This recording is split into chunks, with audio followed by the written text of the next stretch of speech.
Adoption doesn't begin with joy. It begins with loss.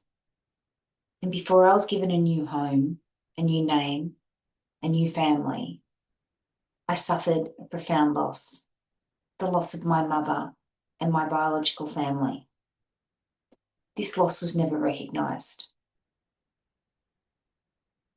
Because I was considered to be a blank slate, because it was pre-verbal, this trauma was never recognised. And it is something that I have carried with me my entire life. My first experience in the world was bonding with my mother in utero, and then losing her on the day I was born. If my mother had died in childbirth, this loss would have been recognised. It would have been understood. It would have been talked about. Because I was adopted, it was never recognised. It was never spoken about. The first 6 weeks of my life that I spent in a hospital nursery, never discussed. And its impacts remained unrecognised. As a child, I carried this grief and loss internally.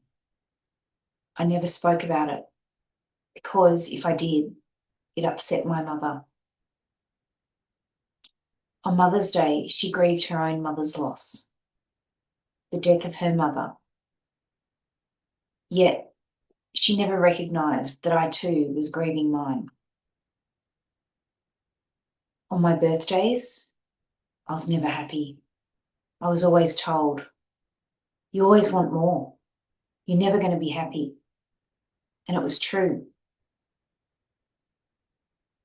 Something was always missing. And then as a teenager, I so desperately needed my mother. The loss was so present in my life. I would sit on buses, looking out windows, wondering if she was on the bus. I needed her. The loss turned into anger. Why wasn't she there? Why wasn't she there for me? I really did need her then. Reunion highlights what's been lost. Lost family, lost connections, lost time and memories. And it brings to the surface grief. By looking at what's been gained in adoption and not recognising what's been lost,